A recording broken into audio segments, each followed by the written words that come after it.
Hello everyone and welcome back to the Kukulli Bushcraft channel. Okay, so this is where I've brought you today. You actually might know this place if you've been following my videos for a while. But what I've brought you here for is I'm going to make a spoon.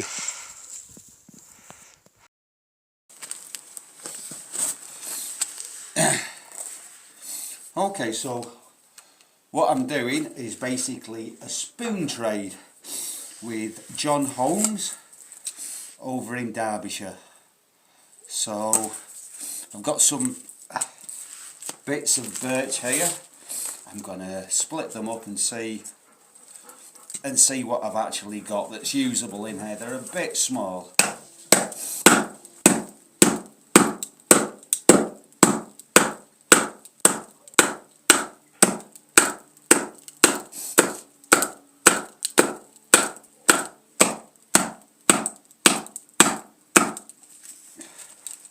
That's pretty tough, but as if there was ever a knife designed for battening, it's this junk and homemade. It's really thick, convex grind.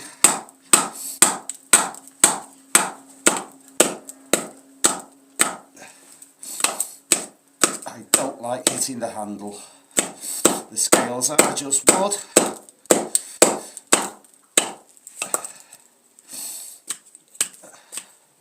So I don't think I'm going to push it any further than that on this piece.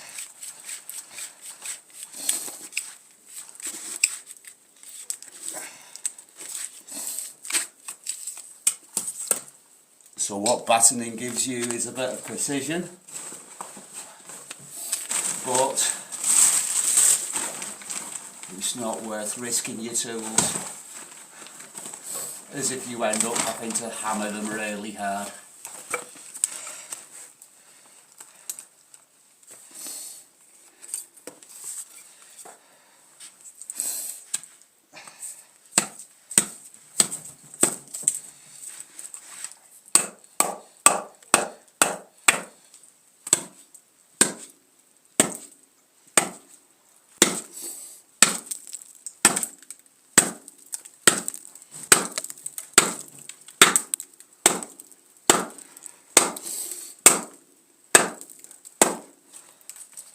Wow.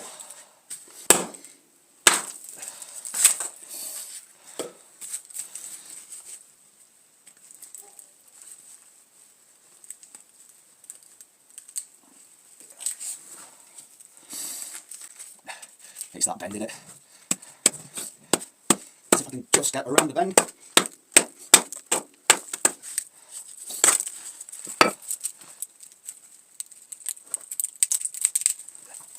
That's a tough piece of birch.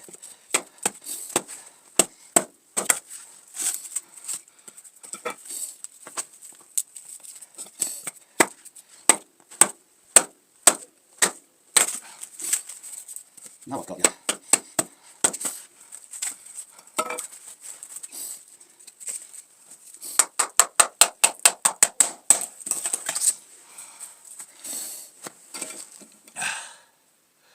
It's a good knife.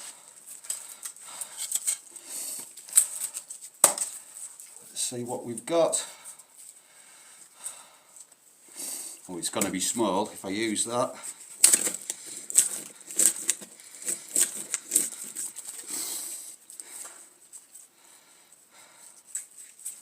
Nice bit of a natural curve there, but there's a knot right where I'd want the bowl to be.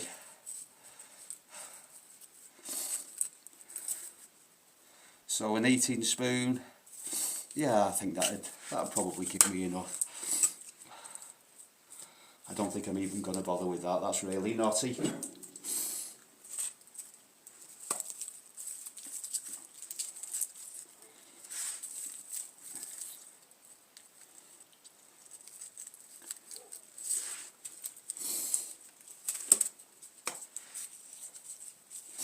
Yeah, so we'll go for that piece there. I'll just cut that down.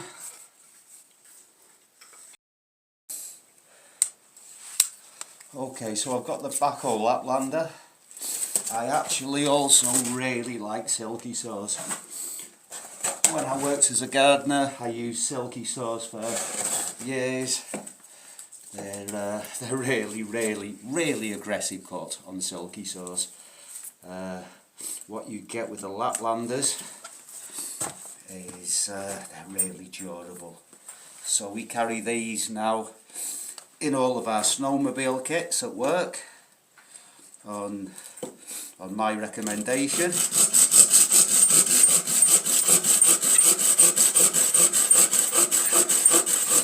And yeah, anything that goes in our snowmobile kits gets bashed around and abused, so it has to be something quite robust.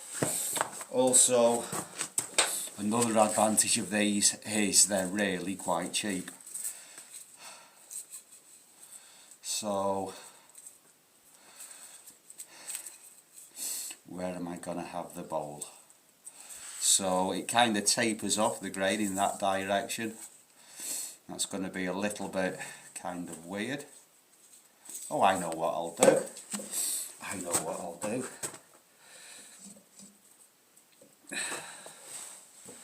Right.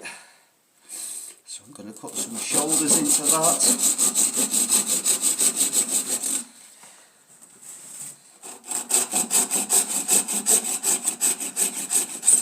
Roughly, and I'm going to cut a little cross into here. So I'm going to make a little hook so you can hang it up, you can put it on the edge of a bowl and it doesn't fall in. You could also use a branch for that, but I think this little bit's sticking out.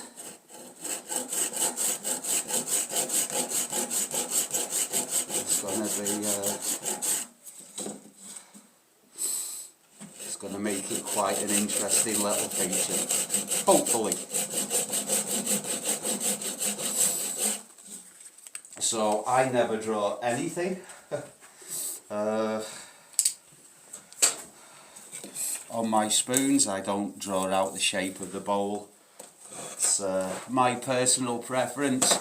I just let them evolve. Right, I've got another axe here somewhere.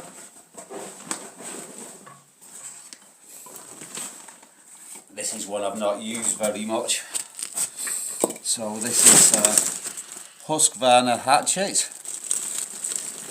That was my bag falling down. I bought this recently second hand. The guy who I bought it off suggested that I make a video making a sheath for it, or making a mask even, and he suggested using bone. So what I found is a bit of, well, a baby reindeer's jawbone. So I'll be making a video of that at some point.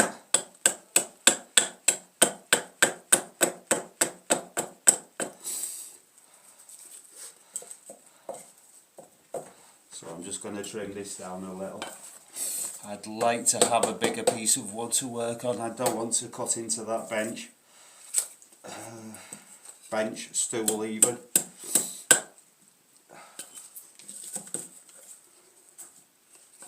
Yeah, well, I'll look around. I'll see what I can find. I'm actually working on the floor. So it's a wooden floor that's protected with a good layer of snow and ice. Because if I'm careful, I won't touch it. Just try and cut down to that.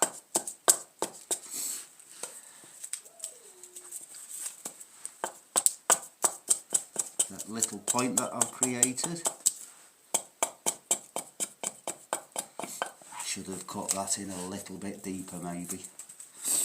Oh well.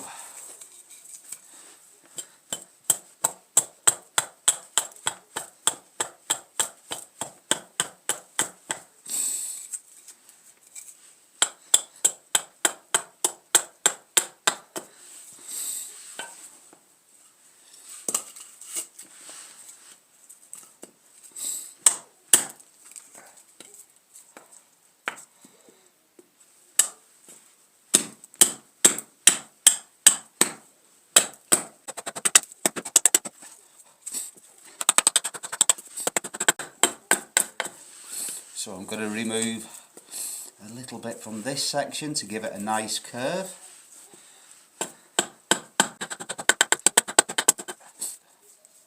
And it'd be nice if I can keep a little bit of that heartwood in there.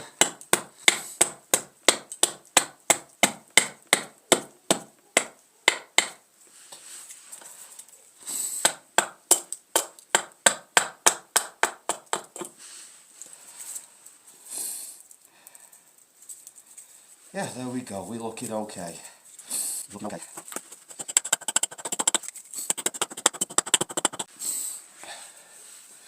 Yeah, nice lightweight little hatchet, this one. The edge could maybe do with a little bit more work. It's quite sharp.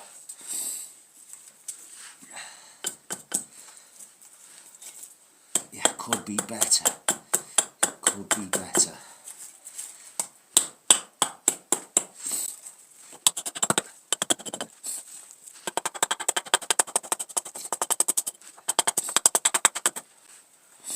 Oh well, that's all of that heartwood gone. Never mind. I'm going to cut that little hook a bit deeper with the saw.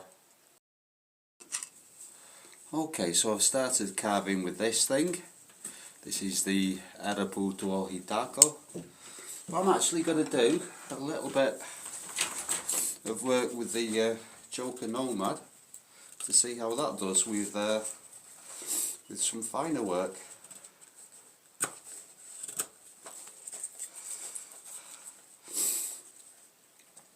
I was going to do a little bit of a review of the Juha Pertula carving knife that I've got, but I've just moved house and I can't find half of my stuff. It's a nightmare. Still not finished unpacking. So I've been really busy at work recently, been moving house, hence you might have noticed I've been doing lots of short videos but not much else.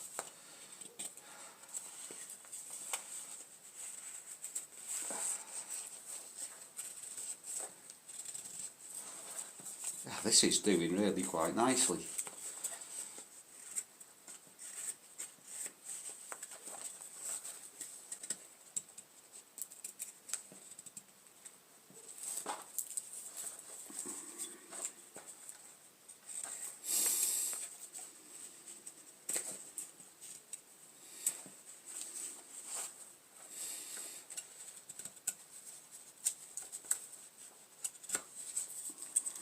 So what's this thing about making spoons? Well, it's just really relaxing, really therapeutic thing to be doing. It increases your knife skills and it's just a really nice thing to do while you're out in the nature. This is giving some really nice clean cuts.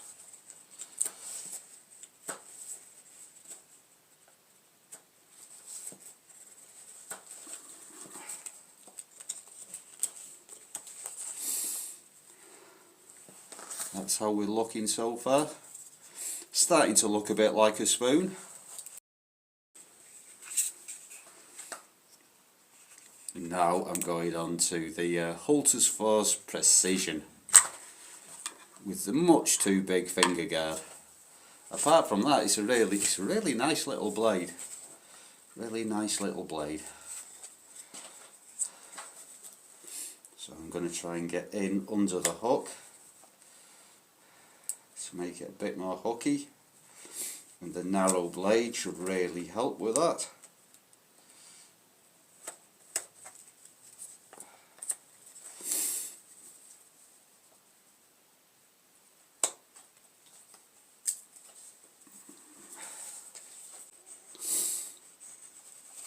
I mean, to be honest, that finger guard, it's really not bothering me very much. It's really not. I would rather it wasn't there, or at least if it was smaller. I mean, I suppose they do serve a purpose, but they don't need to be so big.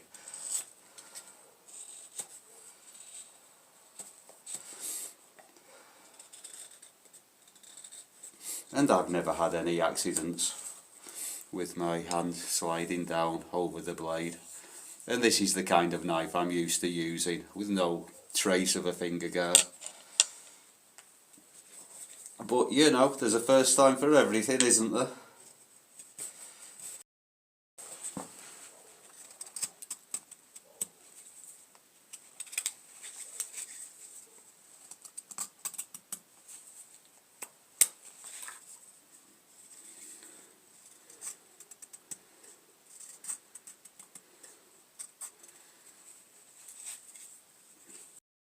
New out the box, kicking the chips tools, made in the Ukraine. So this is a pair of Bushcraft hook knives. I recently got a set of Bushcraft tools for half price, which is nice.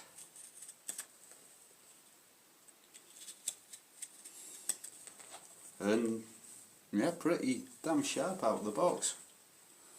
That's nice.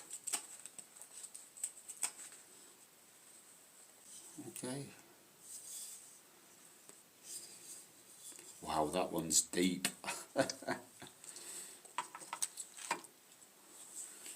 I'm going to have to make covers for these as well. Usually what I use for these things, it's not very nice, it's not very pretty. Expanded polystyrene insulation. I just push them in, it takes the shape immediately, and then just hold them in place with a rubber band. It's very quick, simple, dirty and effective. I do the same with axe covers as well. It works. Somebody's had enough. Is this boring? Is this boring? Do you want to go and chase something? Where's those squirrels? Yeah, so I'm going to put a link actually to John Holmes's Instagram page. You can check some of his spoons out.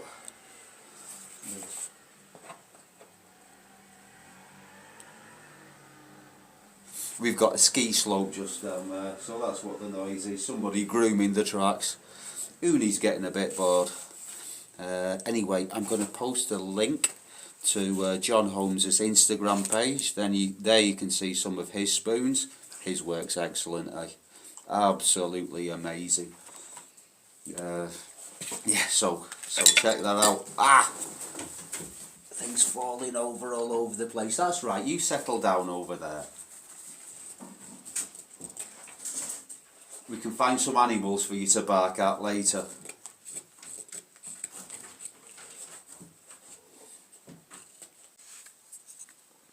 Okay, so that's where we're up to so far. I've left a little bit of birch bark on there. I think that's just going to fall off. Maybe I'll take it off, maybe I won't. But that's how we're looking. And yeah, if you want to see both finished articles, check out my Instagram. You can also check out John Holmes's Instagram. And I'll also be posted on Facebook, as if you don't like Instagram very much. And yeah, thank you very much for watching. Give us a thumbs up, drop us a comment, and I'll see you all again soon for another Kookily Bushcraft video. Bye for now.